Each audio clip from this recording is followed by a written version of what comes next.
దేశం ముంగటికి పోవాలి దేశం ముంగటికి పోవాలి అని అంటే ఎట్లా పోతుంది?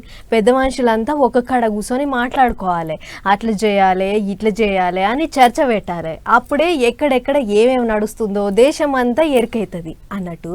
ఇగో ఢిల్లీలో ఉన్న పార్లమెంట్లో వానాకాలం మీటింగ్లు చాలైనాయి. అన్ని దిక్కుల లీడర్లు హాజరేసుకున్నారట.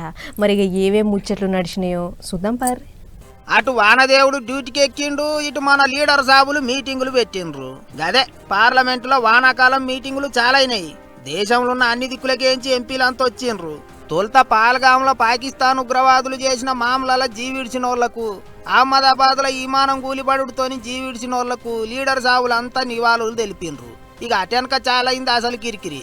ఆపరేషన్ సింధూర్ మీద చర్చ పెట్టాలి అని చెయ్యి పార్టీ వాళ్ళు వాళ్ళ సోపతి పార్టీల ఎంపీలంతా గాయి చేసిండ్రు. లొల్లి బంధు పెట్టుండ్రి, చర్చ చేద్దామని స్పీకర్ సార్ ఎంత అడుక్కున్నా ఎవరు వెనకకు తాగలేదు.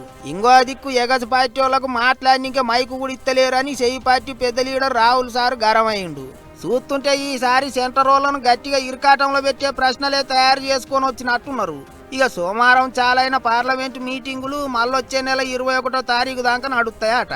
ఇంకో పెద్ద ముచ్చట ఏంటిదంటే, ఏపీలో ప్యాన్ పార్టీ వాళ్ళ సర్కారు ఉన్నప్పుడు అయ్యిందంట అన్న మందు సీసాల స్కామ్ మీద పార్లమెంటులో గట్టిగా చర్చ పెట్టాలని తయారైనరట సైకిల్ పార్టీ ఎంపీలు. ఎట్లనన్నా చేసి పార్లమెంటులో పంచాయతీ పెట్టి ముచ్చట దేశం అంతా ఇరకయ్యేటట్టు చేయాలి, ప్యాన్ పార్టీ వాళ్ళని ఇంగిత ఇరకాటంలో పెట్టాలి అన్నట్టు చూస్తున్నారట. మరిగా చూడాలి ఏమవుతుందో. ఇంకో దిక్కు అటు బీహార్ రాష్ట్రంలో ఎలక్షన్లు కూడా వస్తున్నాయి. అంత చూస్తుంటే ఈసారి వానకాలం పార్లమెంటు మీటింగులు మస్తు ఉడుకుడుకు నడిచేటట్టున్నాయి అనుకుంటారు అందరూ.